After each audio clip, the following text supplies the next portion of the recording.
really experience the Eagle Dream Festival, and regardless if you can be here with us. So to say that we had an amazing conversation and facilitation with Dr. Laura Anderley from Tulane University, with the playwright of Where the Sugar's Still Sweet, Brian England, and of course the beautiful and amazing Lauren E. Turner, producing artistic director of No Dream Deferred and the Eagle Dream Festival. We're so indebted to her. So I'm going to give the mic over to Dr. Adderley to get us going. Thank you, Amy. I'm so honored to be here. And what I do at Tulane, which is kind of where I want to start, is that I was the first person hired at Tulane full-time to deal with the history of Black experience in the Americas after slavery.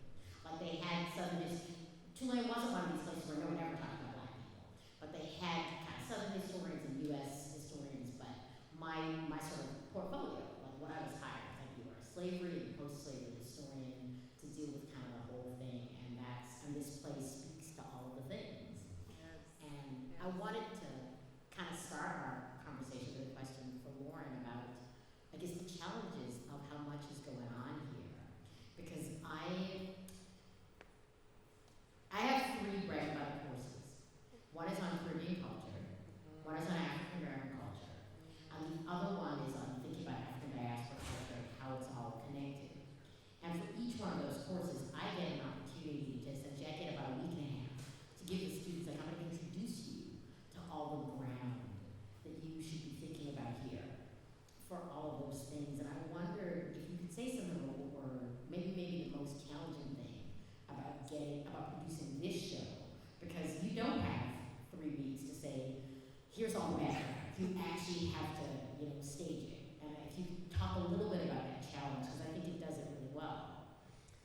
Yeah, I think that we greatly benefited from having the playwright in the room, and so many of our questions could be answered, and not just questions around the logistics of the storytelling, but also the experiences that inspired the storytelling, and so that was to our benefit.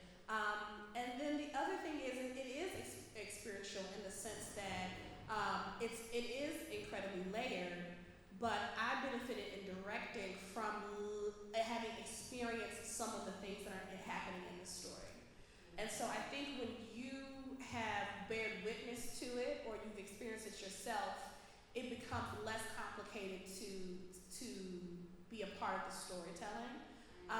And more important for people to understand how what they see, be it in Black church, in culture, in society, is all of these things at play. And so in this storytelling, we really wanted folks to understand that it isn't simply about any one thing. It's a combination of so many things. No, and that's one of the things that I loved about it, and I thought about how much you can see. And one of my favorite novels is A Brief History of 7 Killings. And I thought this reminded me of that, because Marlon James talks, there's so many different registers, and and I know that Jamaicans that know the 70s, hear different things, but everybody can enter at some point.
your conversation with the Black church in particular in this play, kind of like that, but I wondered how you thought about it, because they were kind of shaking their fists at the United States, and sort of believing in some kind of transformation, like if I tell you these things, I'm confident that you will step into your great powerness.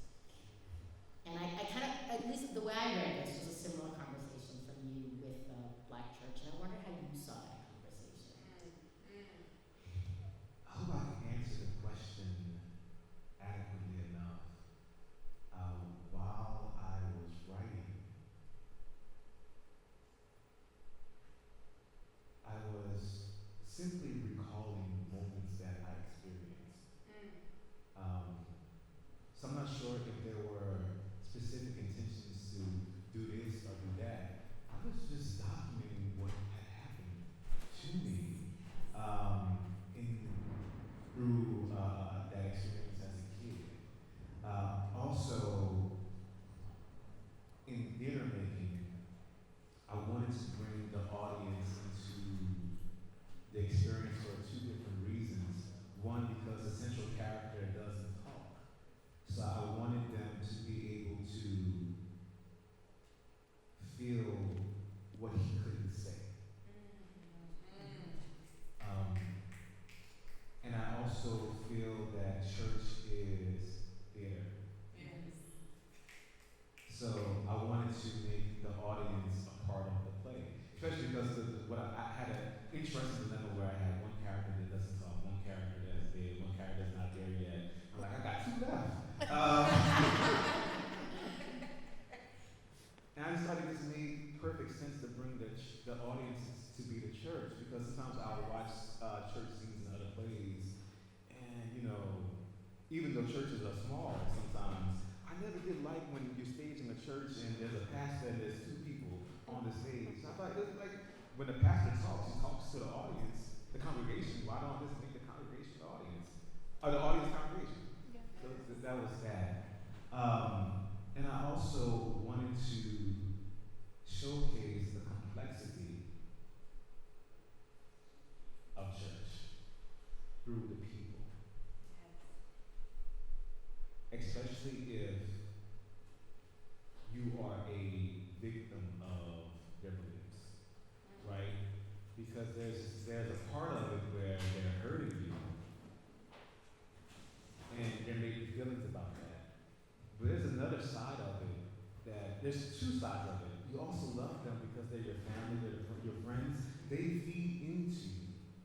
You are who you are because of them, and in spite of them, perhaps.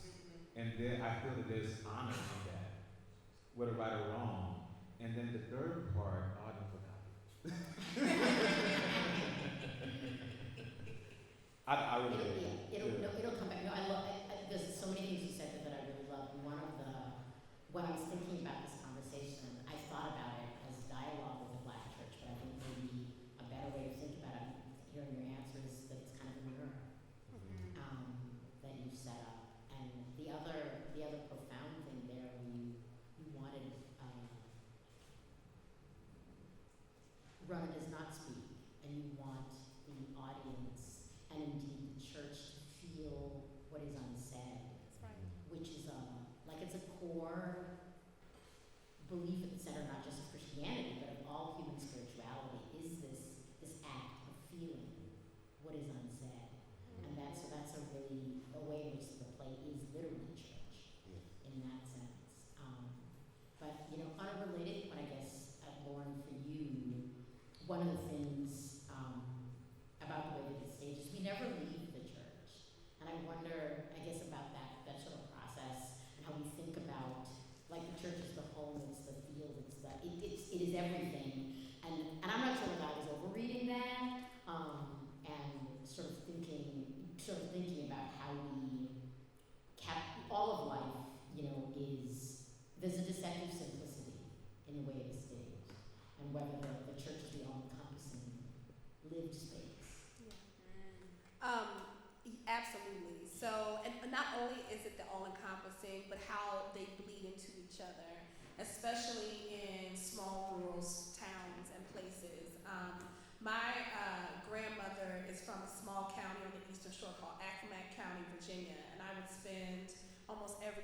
there with her. They have a lot of chicken factories. They actually have like, people don't believe me, wild chickens. Oh. Like free, like don't belong to anybody. Just they still. I grew up where Are they like maroon chickens or are they maroon chickens, that run away from? fugitive chickens, and they have. And when I grew up, there were still folks who were utilizing their very functional outhouses, even in like the early '90s. So it's very small and rural. And I remember in the summer, everything just seemed. All we did was go to church, go home. Go to church, go home. Visit somebody who's sick at their house. Go to church, go home. We in the front yard, we in the backyard, we in the house, we at church. And church was Sunday. Church was Tuesday, was the week for Vacation Bible School. Church was Wednesday for Bible study, right? Church was something social that happened on Saturday afternoon. So all the spaces kind of bled together. You had church friends, you had family, or church friends that felt like family. It all kind of went together. And also the thing that I love about Brian's writing is there is kind of like this cinematic quality to his writing. So spaces transform, places transform.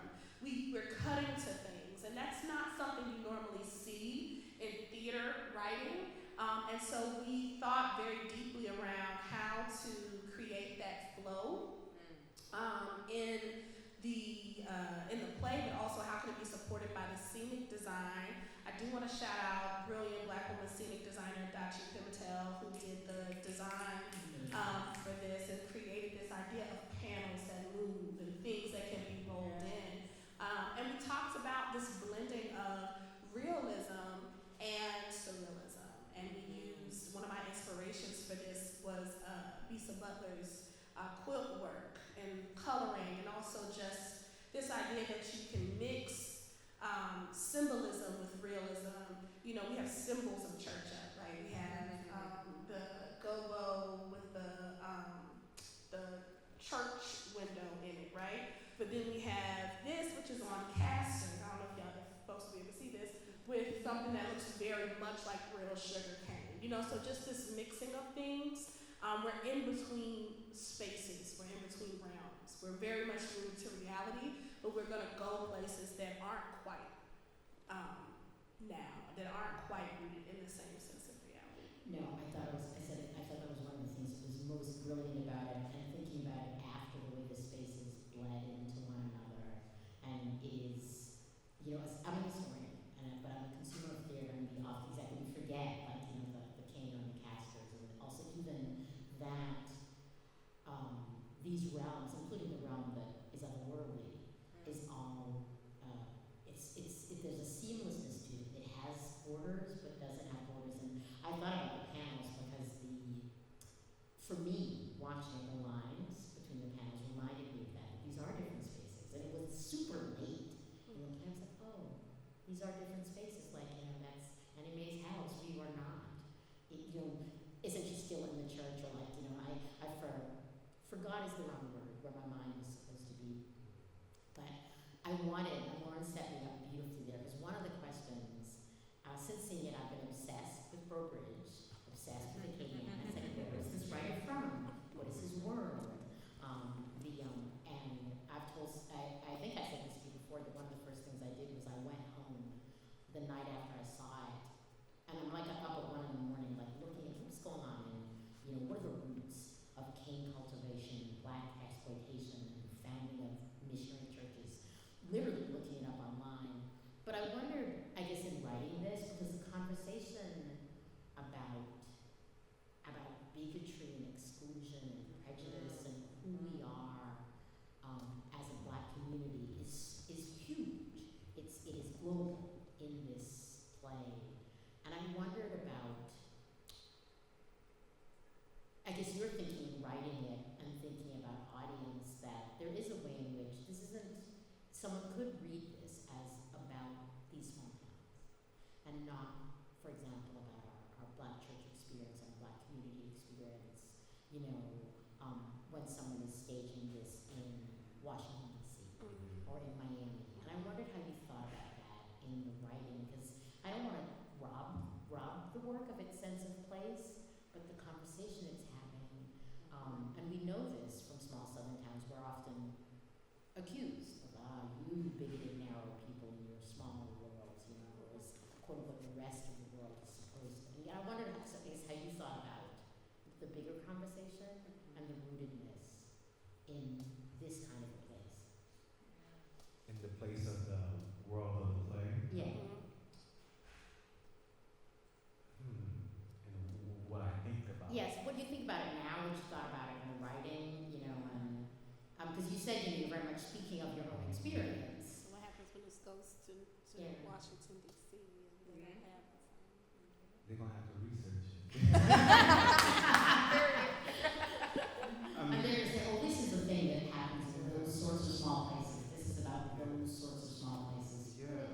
It's about all of us too, yeah. It is about all of us, but at the same time, you know, when someone puts on a play and is setting in New York, they don't exclude New York. So if they were to put on Where the Sugar's Still Sweet, they can't exclude the South. Yeah. And I didn't, I didn't name the South. I didn't name what part of it. 'Cause I feel like in some ways we are united in a certain disadvantage and disenfranchisement as a people. But the Sugar King, the church, the limitations that all of the people have that keep them trapped is universal, but it's a southern struggle. And the deeper in the South you go, the harder the struggle that is for people to break the chains that they have. Whether it is mentally, whether it is sometimes the chains of religion has on you as well. As much as religion can set you free, can also hold you back. Because it doesn't allow you to explore, or sometimes, and it doesn't allow you to see the world differently. And that is huge in the South. It is branded in us. I had a thought last night about thoughts and belief. I paralleled it to language.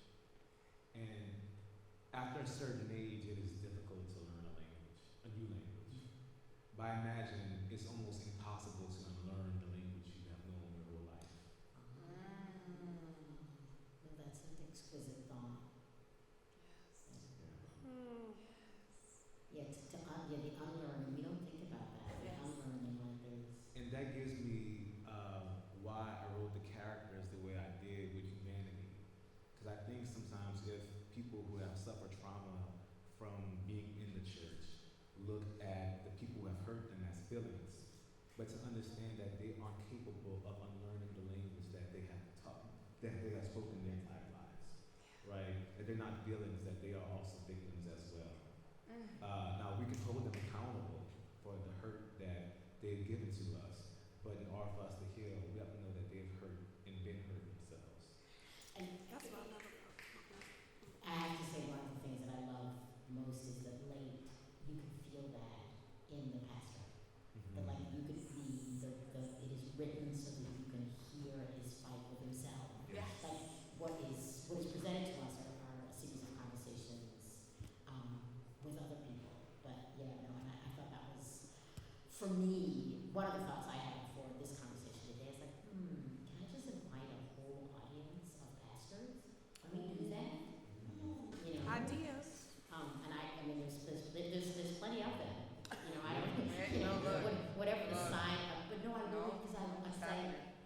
I think, not to project, but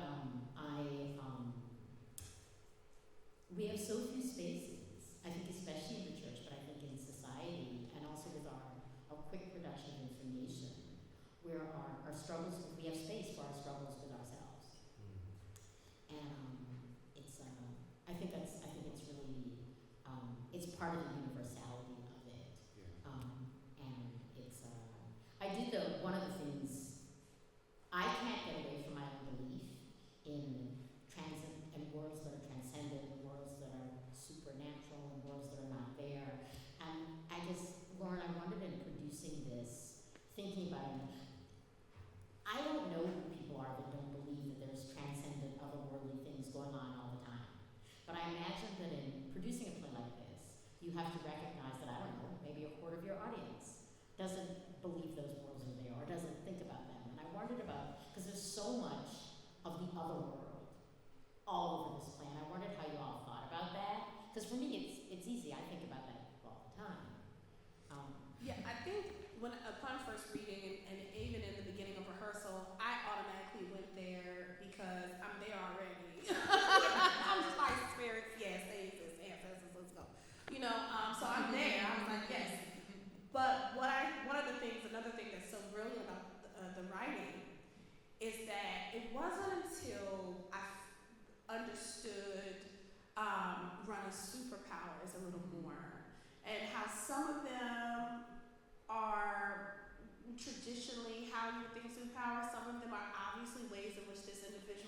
has chosen cope, that I started to question some of the other aspects of like who is Sundello, spirit, something that's been created to help run a cope. Are they in conversation with themselves? Like it's just so many questions. And then it's like the dawning of, and that is always what it has always all been, right?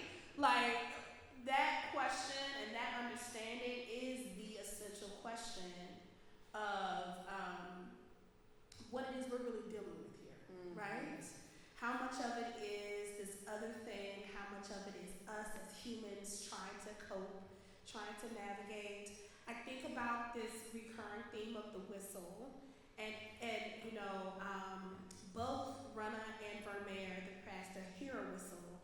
It means two different things, and they're two different whistles, but they both talk about hearing. They both are responding to a thing, responding to a whistle, and I think that just hits home in unpacking this other aspect of not really being able to have a definitive answer as to are we dealing with spirit world, are we dealing with the human psyche and its fight to survive. And I like that that's a question that endures even past seeing the play. I like that. Yeah. I had forgotten the whistle. Yeah. Unless sound is, maybe that's why whistling is actually so hard. Like, you know, some people really struggle to whistle and it's, I say to people, I often tell new parents that the reason teething is so miserable is because eating is so pleasurable. And it's a way that the human baby learns. The teeth are going to give you some, and if anything is going to give you that much advantage, it's going to take some work. There's all kinds of like stories about whistling too in like black community too. Like what is it like? You're not supposed to whistle inside or inside a church. I think What's all the rules? Some of them are like really like whistling indicates different things. There's all this like folklore around what whistles mean and when people hear them, and so I think it's really interesting that shows up in this work. No, it's I'm now obsessed with the sound of the whistling. I have to pause and think about one of the things. And my best friend Brian Temple, my best college friend, she says, you know what you do as a historian, you look for Africans under every rock. And I was like, okay. And she was being kind, like she meant it, like it sounds kind of flippant, you know, but it's one of the things I'm interested in as a historian is where our relationship to Africa is tied up in our blackness. And I wondered, this, you know, there's a lot of conversations going on here, but some of them are about that. And I wondered how you thought about that, like in terms of how we define ourselves and, you know, not just these are the lived experience of, I'll say black people in the recent past, but sort of where is this deep history in there every day? And if you thought about that, because I felt it everywhere and I wasn't projecting, because as my friend says, this is what you do. No. Well, the first thing is, for me, that was in the naming of the characters, giving them more meaning than just giving them a name. And one of my missions for my plays is to give at least one character in my play an African name, to expose the audience to what our names may be. Because these are our names given to us, but if we were not taken, we would have different names. And for those sounds not to be unfamiliar. So there will always be an Nkwadi or a Sandelo or an Karuka in my plays, even if it doesn't make sense. Okay, but that's brilliant. I love it. So there's that in it. And then also the idea of one of the, should I go ahead? Yes, go there. Take I mean, we are streaming live on HowlRound. All right. You know, as I get older, I think about what is us, and like a name, what is given to us, right? And as I learned about religion, and I'm still learning about it, learning that the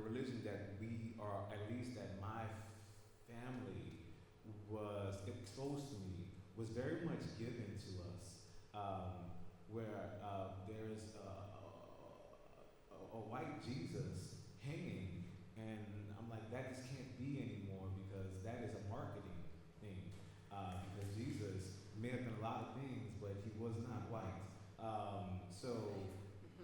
And knowing that the religion that we have was in some way a form of control from a slave master. So I think on what was religion and spirituality to the people who actually made us, right? And why is it taboo to the people who made me? No, I'm delighted about the name because I mean, Inquiry does so much work, and that I used to volunteer for a Pan-African organization, and I would cook food. They would do Pan-African political things. I was a student. I was trying to be helpful, and they had these T-shirts that said "We are Africans, period." And I loved wearing it because people expect that conversation in this space, but you wear that on the street, and the unlikeliest people will just wander up to you and be like, "I've been dying to have this conversation." All right, they are. I would say that the people that come up to me are like you. They're like, I'm going to put the African name kind of in my play. I want to shift gears just a tiny bit, in part because of where I'm sitting, but also because I will give a shout out to my Tulane colleague, Charisma Price, who has a new book of poetry. I got to get it right. Why Am I Always So Serious? And in the very delicious, I don't usually shill for the New York Times, but very delicious New York Times review, they quote some lines. There are just so many great lines. And one of her lines is that everything that the enslaved left is near the sugar cane. And I wonder, Lauren, if you guys talk to us about the cane and the agriculture in the field and all the things, because I tell my students, and because it's not true in the United States, it's true in Louisiana, but if you think about slavery, basically you think about the slave trade, 12 million people get dragged to the side of the ocean, and for them, 2/3 of them was to grow cane. We did many things as enslaved people, and I wondered if you could talk to us about the experience of staging that, because to me it's just heavily profound and is all the things. Thank you, Charisma Price. That's beautiful. That was delicious. That was a great description of that. So I think that in general, one of the things that I really appreciate about the writing is this connection between Black people and nature in general, right? And to the ground and to the land. We don't have enough art that talks about our connection to the land. I love how in the play, and you all who just joined us, you'll see this, connection to our ancestors goes deeper when we are also connected to the soil and to the ground. And so I think about, with what you offered, Dr. Adderley, I also think a lot of people when they think about any type of field, cane field, cotton field, whatever field, they think place of pain, but it's also a place to be with our people and to kind of pick up some of those things that might have been left there and to be together. I think, to me, it feels very similar to the comfort that some folks get visiting cemeteries, right? It's a place where they can be heard and be felt and experienced. There's pain there too. It's all kind of mixed together. But sometimes experiencing that mix is necessary, right? It's necessary. In this storytelling, this is a place where the main character can be with someone he loves. It's a place where he's hearing the voices that are he doesn't know necessarily whose voices he's hearing from, but there are clearly other folks who are spirits who are in this cane field, right? And it's a place that also holds a lot of trauma. So it's all of those things, yeah. No, that's so, the last thing you said, in a place that holds a lot of trauma and also the voices, because I just thought about that on the one hand, we are focusing on what he hears of Sandelo, but there's other voices there, and it's like a radio that is tuned good enough for you to hear the station you're trying to listen to, but you're aware of the other, and static is not what it is, because it's something. I also really loved the moment when, not to spoil it for people that just walked in, the moment after that, you know, when there's kind of resetting the field, and it's a little bit unclear. They're planting and quieting. It's like, is your relationship with replanting cane, or is this a different kind of, gardening and agriculture? And our relationship as Black people in diaspora especially is so fraught and with agriculture, but it is much more complicated than I think what we've been handed. And I've been listening, I've just heard 2 presentations about how enslaved people thought about their own agriculture in places where they had the opportunity, either by some enslavers' permission, or they just did it. But our relationship to agriculture was not entirely that; it was coerced from us, and it's also a thing that we brought with us, and our relationship to the ground, like literally, no one owns that soil or these worlds, and so like to get with that fraughtness, but also this. I love what you said. There's not. I'm trying to think, and what do I know for literature or theater or any such thing? There isn't enough conversation in our art about our relationship to agriculture. And I don't know where we are on time, but I'm going to ask. We can always use this time. I know some audience members have come. If you would like to ask, like anybody want to ask any questions in the audience for the director, Lornie Turner, or the playwright, or You want to give them a mic? Yeah, we can give a mic.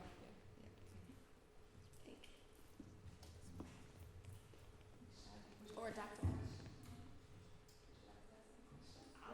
Go ahead and ask the question. Can you tell the audience who you are? Hi, I'm Jay Nix. I am the virtual producer for the We Would Fest, and I have so many questions, and I could be here all day. That's what I have a podcast for. So, what I will ask though is I want to ask in terms of the spectrum of the queer experience. How would you, if you had to classify this show, would you consider this a queer-centric show that should be seen and heard and discussed amongst folks of the queer community? For you? Whoever wants to go. I will say one thing. Can I say? That's how I read it, and indeed I read all the characters as queer, but that made me reject it. Go ahead. You want me to go first? Yeah. And then you go? Yeah. Okay. I am so. Whereas I don't. Well, okay. Well, I'm gonna unpack it all right now. Okay. So. I believe that one form of queerness is Blackness. One way that queerness shows up in the world is Blackness, right? And if we're talking about just outside of status quo. And so whereas I don't identify necessarily as a part of the LGBTQ community as my identity, I feel very connected to this understanding of what it means to be outside of the status quo, and also to navigate oppression due to that. This story is powerful, in my opinion, because it is offering up. It's a testimony, right? It's a testimony to something that is a truth, which is that church, religion, can be a place of further harm for queer folk, right? And there are violences that we experience when we watch this that are happening to some of the characters, or to some of the characters in this play. And so it's important for people who are outside of those spaces, right, to see it, and it sets it up so that you can really see it, and you can see it in a way where you're not allowed for guilt or shame to distract you from what is being seen. You're not allowed to say, not me, because you already done participated in the church, right? So it's like, oh, it is me. Before you know it, you know, and so I think that's one of the, that is one of the most powerful things, is that it is allowing people to sit in this theater, having a deeper understanding that is rooted in truth, process it for themselves, in a way that we don't usually get to do. You are both an observer of this world and a participant in this world. And that's a very rare thing. So I would say that this is a part of a very big conversation and transformation around the way in which Black community can be fully inclusive to everyone who is within our community and family. You know what I mean? We don't have and so it's not the end all be all of that conversation. It's a sliver. It's a slice, right? And I would say that the point of view in this is very much for people who are purposely or inadvertently a part of the structure that is oppressive and harmful to see themselves, right? So I wouldn't necessarily say that it's necessarily for folks who have had personal experiences to be healed through this necessarily, right? I think that there's still going to be questions and things around feelings around what is happening in the storytelling, but I know that it is for people to be able to see themselves in a way that is conducive to change, right? Not just feelings of feeling bad or needing to feel defensive and running to your corner and saying, not me, or I don't care, or whatever you see people do when they don't want to be accountable. But you really get an opportunity to do it in a loving way, in a healing way, in a way that's actually like, I want to be a part of the change that could happen, right? Yes. You come in here, you're going to laugh, you're going to cry, you're going to sweat, you're going to stomp. And you're going to think. I'll try to answer this the best I can. You got this. But I feel that queerness is like church in this play. It is a part of it. It's ever present, and it's also not about it at all, right? In the sense that this isn't a queer story in some aspects. It's just a story about people. And I prefer, that's why I wrote it, I prefer stories about people who happen to be this or that, as opposed to saying that I'm going to write a Black story or a queer story.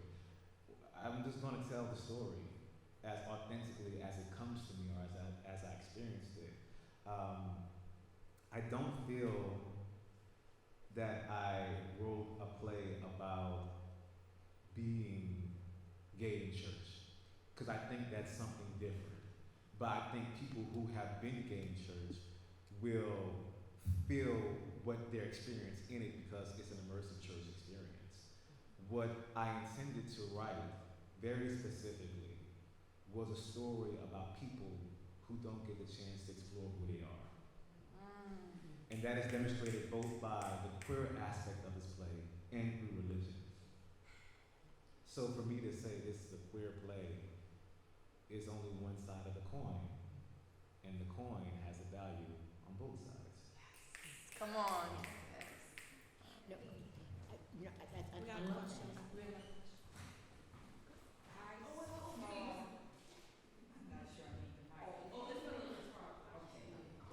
I saw I was here, I've seen the play before, and I just want to express how I feel about the play. The queerness, I'm trying to organize it in my words. That was not the focus for me.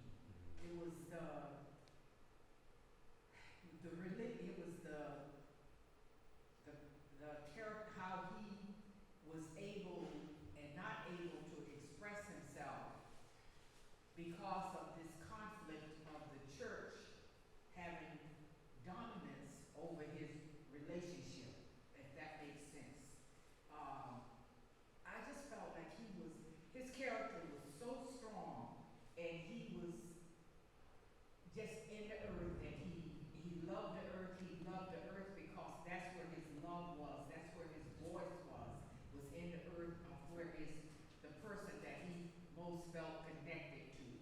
The queerness never really, because I feel like I am too, but I mean, I feel kind of, different at times.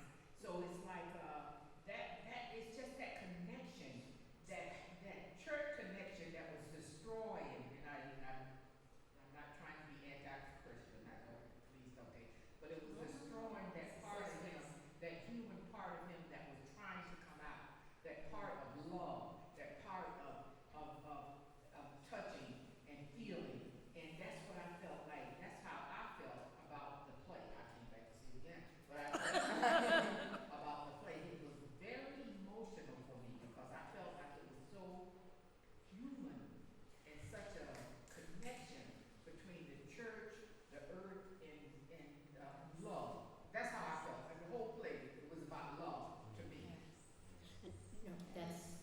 That's beautiful. That's beautiful. It's a wonderful comment and question to what Brian, what you said. That one of the things that I worried about when I saw it was I'm a church girl, and all my church people, I was like, y'all gotta see this play, because I was like, oh God, they're gonna think it's a play about being gay in church.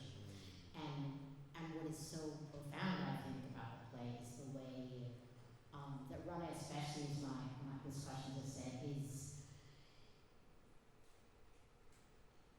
is trying to be embraced for his whole self, and there is a realm in which he's finding that isn't either earthly or churchy, and that's much more, that's a much bigger conversation than the one I fear. Yeah, than the more limited, as you said, that they could be framed. How are we on time? Right now, we are at 2:11. Okay. So, I mean, if we feel good, that was about a good, 45 minutes. How are y'all feeling? Anybody want to ask any questions? Anybody else feel good? No? I think we're great. Thank you